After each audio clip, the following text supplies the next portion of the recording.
সবাইকে আমন্ত্রণ আকিজ এসেনশিয়াল ঘরোয়া ইফতার আয়োজনে চ্যানেল 24 এর পর্দায় আমি শাহরিন জেবিন মাসব্যাপী বিশেষ এই আয়োজনে হাজির হয়ে গেছি ভিন্ন ইফতার রেসিপি নিয়ে। আর দর্শক, আমাদের সাথে আজকে আছেন অতিথি হিসেবে যিনি, তিনি নারী ফুটবলার সঞ্জিদা আক্তার। সঞ্জিদা কেমন আছেন? এবং আরো একবার কিন্তু সুযোগ পেয়ে গিয়েছেন আজকের এই লাইভ রান্না শেখার। আপনি কেমন আছেন? আলহামদুলিল্লাহ ভালো আছি। এবং আজকে রান্না শেখাতে কিন্তু আমাদের মাঝে উপস্থিত আছেন সেলিব্রিটি শেফ মামুন। সে আগের অভিজ্ঞ শেফ। কেমন আছো? আলহামদুলিল্লাহ। আর আলহামদুলিল্লাহ। সাজিদা, এর আগে সি ফুড জি খাওয়া হয়েছিল না, আজকে কি খেতে চান বলেন? আজকে হচ্ছে আজকেও আমাদের শেফ যেটা স্পেশাল একটা করবে, এটা বলবো না, উনি রান্না করার পর দেখতে পারবেন।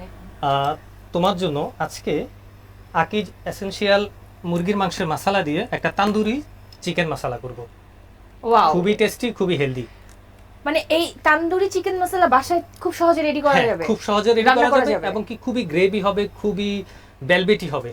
তাই নাকি? Soft. তাহলে আর সময় হ্যাঁ। ক্ষেপণ করতে চাই না, আমি এখনই শিখতে চাই।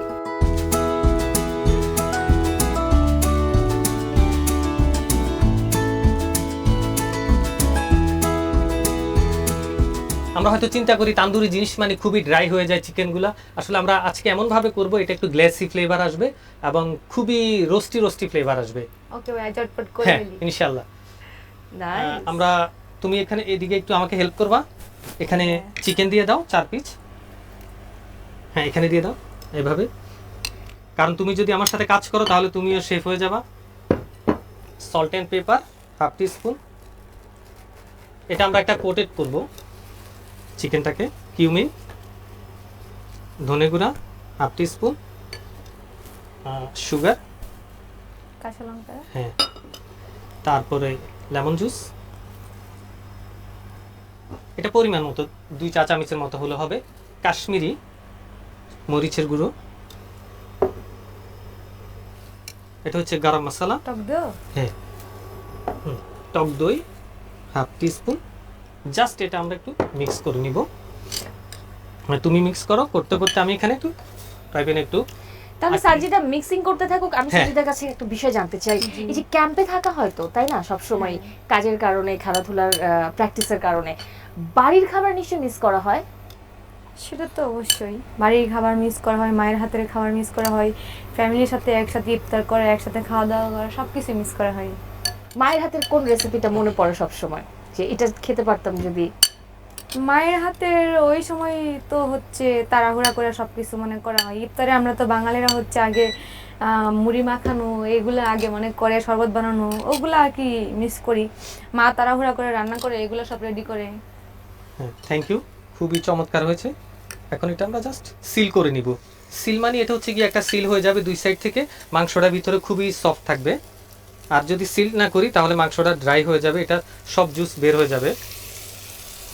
আচ্ছা, তো আমি যদি একটু সানজিদাকে একটা প্রশ্ন রাখি, এই রোজাকে কেন্দ্র করে, যে ছোটবেলায় একটা হয় না যে ইফতারের আগে রোজা রাখার পর মানে ভুল করে খাবার খেয়ে ফেলা, এমন এক্সপিরিয়েন্স কি আছে সানজিদার?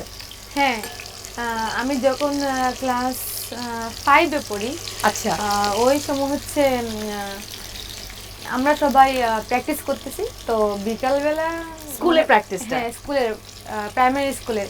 তো বিকেলবেলা হচ্ছে মানে প্র্যাকটিসের পর বিরতি দিচ্ছে। ওই সময় হচ্ছে মানে রোজা রেখে প্র্যাকটিস? হ্যাঁ, অনেক আচ্ছা। সময় হচ্ছে আমরা এরকম মানে রাখার চেষ্টা করি না, এরকম আর কি।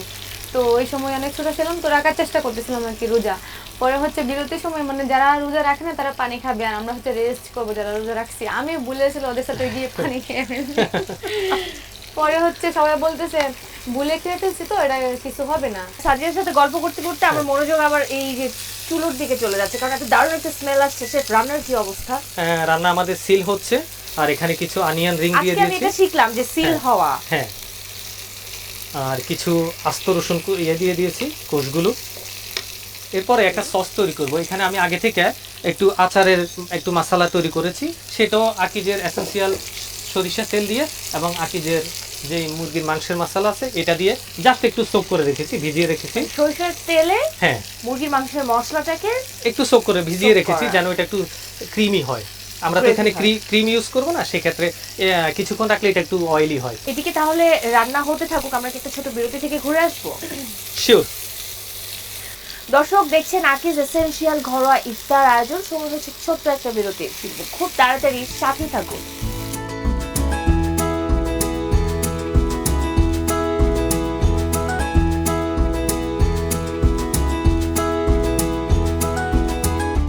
দর্শক বিরতির পর আবারও আমন্ত্রণ, দেখছেন আকিজ এসেনশিয়াল ঘরোয়া ইফতার আয়োজন, আর আমরা তো শিখছি আজকে তন্দুরি মশলা chicken। চিকেন। সঞ্জিতা, আমি যদি এই ফাঁকে আপনার কাছে একটু আসি, যে খেলাধুলা আপনার আইডল কে?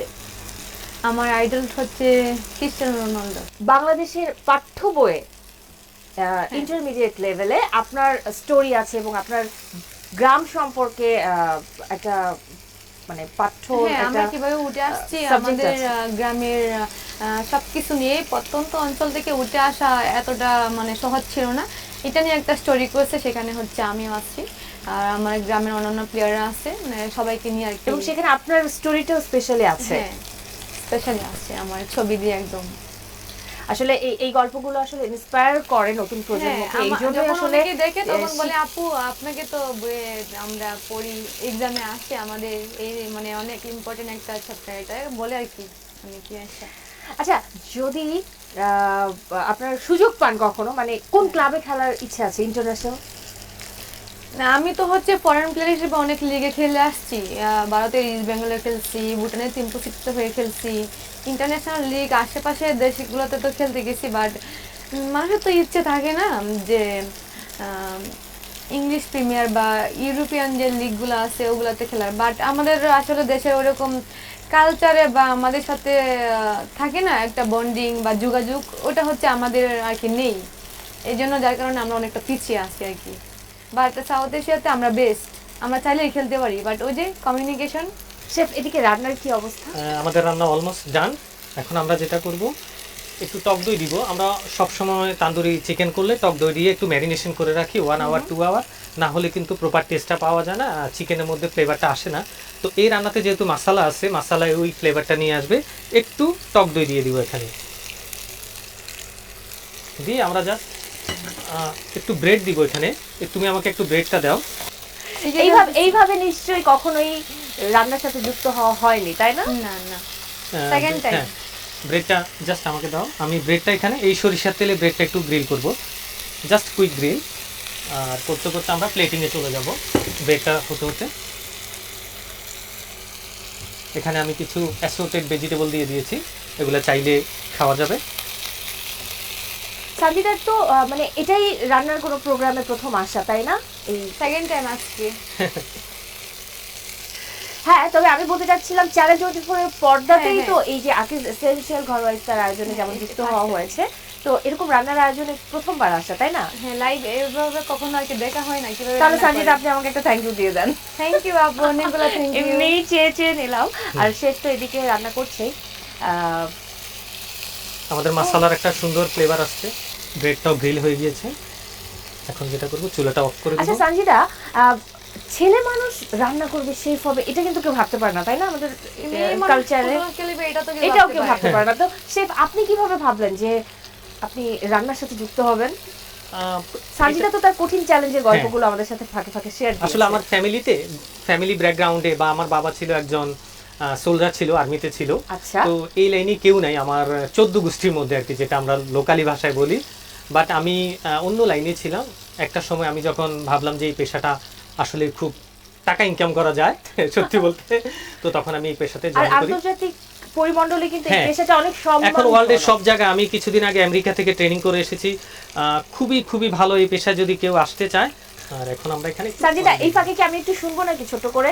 ক্যাম্পে তো অনেক আমি রকম। শেফকে একটা প্রশ্ন করব। হ্যাঁ, হ্যাঁ, উনি অবশ্যই। তো Please. অনেক মজার মজার খাবার রান্না করে, বাট উনি ফিট কিভাবে? না, আমরা কিচেনে থাকতে হয়, অনেক সময় আমাদেরকে হেলথ ডায়েট চার্ট দেওয়া হয়, যেহেতু এম্বাসির একটা রুল থাকে।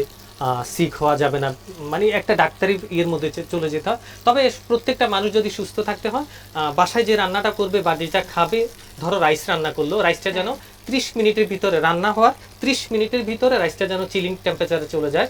আমরা হয় না অনেক সময় খাবার রান্না করলে এটা আমরা অনেকক্ষণ বাইরে রেখে দিই, আসলে এটা কিন্তু ঠিক না। যেটাই আমরা রান্না করব, এটা কুকিং প্রসিডিউরটা শেষ হওয়ার পর আমরা এটা রুম টেম্পারেচারে নিয়ে আসবো। এরপর 30 মিনিটের মধ্যে এটা আমরা বক্স করে আমরা চিলারে রেখে দিব বা নর্মাল ফ্রিজে রেখে দিব, অথবা আমরা জিপলক ব্যাগ করে ফ্রোজেন করে ফেলবো। তারপর আমরা এটা তাহলে গরম খাবারের করব। গুণগত হ্যাঁ, মানটা গুণগত ঠিক মান। থাকবে। এই যে দারুণ একটা টিপস আমরা শিখে গেলাম এবং দর্শকদেরও এটা মানে উপকার হবে। আমরা যখন দর্শকদের এই যে জন্য। চিকেনগুলো রান্না করি, আমাদের একটা প্রপস বলি আমরা কিচেনে, থার্মোমিটার, যেটা এটা দিয়ে আমরা বাহিরের এবং ভিতরের টেম্পারেচার দেখি ঠিক আছে কিনা। আমরা যখন কোনো গেস্টের জন্য খাবার রেডি করি, আগে খাবারটা প্রপারলি কুক হয়েছে কিনা সেটা দেখার পরে আমরা এটা যদি গেস্ট এখন খায় সরাসরি তো সার্ভ করে দিই। যদি গেস্ট না খায়, আমরা আমাদের আরেকটা ফ্রিজ আছে যেটাতে এটা টেম্পারেচার ডাউন হবে না, এইটারই টেম্পারেচার ওইটাতে সেট করা হয়। 70 ডিগ্রি ফারেনহাইট চেক করে ওই ওভেনটার, হট ওভেনটার 70 ডিগ্রি করে দিই, দিয়ে এই খাবারটা আমরা ওখানে রেখে দিই যেন ওটা টেম্পারেচার ডাউন না হয়। শুধু যে রান্না করাটাই কাজ তা না, খাবারের গুণগত মান রক্ষা করাটাও যে যেন ব্যাকটেরিয়া গ্রো না হয় আর কি, রন্ধন শিল্পীদেরকে খেয়াল রাখতে হয়, সে বিষয়টাও কিন্তু জেনে গেলাম। আর রান্না তো শেষ, তাই তো শেফ? এটা আমরা বেশিক্ষণ কিন্তু রাখবো না, কারণ ইফতারের সময় খেয়ে ফেলবো। এটা এখন যেটা করব, যেহেতু আমরা খুব স্পাইসি করেছি, মানে কাবাব ফ্লেভার বা কাবাব ফ্যামিলির সাথে একটু ঝাল কিছু যায়, সেহেতু আমরা এখানে লাস্টে একটু কাঁচামরিচ দিয়ে দিব। কেউ চাইলে এটা নাও দিতে পারে, বাট আমি কাঁচামরিচ খুব পছন্দ করি, সেজন্য আমি দিয়ে দিব। অ্যাট লাস্টে একটু লাইম। অলমোস্ট আমরা প্লেটটা ক্লিন করে ফেলবো। আর এটা রেডি হয়ে গেল তোমার জন্য। Thank you. দারুণ একটা রেসিপি সঞ্জিদার হাতে দেখতে পাচ্ছি। তবে সঞ্জিদা, এটা আপনাকে খেতে হবে অবশ্যই ইফতারের সময়, সো এটা আমাকে দিয়ে দিন, আমি রেখে দিচ্ছি। আর থ্যাংক ইউ দুজনকেই, কারণ আপনারা এত ব্যস্ততার মাঝেও এই রমজানের সময়টাতে আমাদেরকে সময় দিয়েছেন, দারুণ একটা রেসিপিও শিখেছি এবং সঞ্জিদার কাছ থেকে দারুণ দারুণ গল্পও জানতে পেরেছি। সো অসংখ্য ধন্যবাদ। এখানে নিয়ে আসছেন লাইভে, আমি রান্না করা দেখলাম, কখন এভাবে দেখা হয় নাই, এখানে আইসা প্রথম এক্সপেরিয়েন্স। আপনাকে অনেক অনেক ধন্যবাদ। তোমাকে ধন্যবাদ এত সুন্দর করে আমাদের সাথে হেল্প করার জন্য। দর্শক, এই ছিল আজকের রাকিজ এসেনশিয়াল ঘরোয়া ইফতার আয়োজনে। দেখা হবে আগামীকাল নতুন স্পেশাল কোনো ইফতার মেনুর সাথে নিয়ে। সেই পর্যন্ত সবাই ভালো থাকুন, আর দর্শক অবশ্যই চ্যানেল 24 এর সাথেই থাকুন।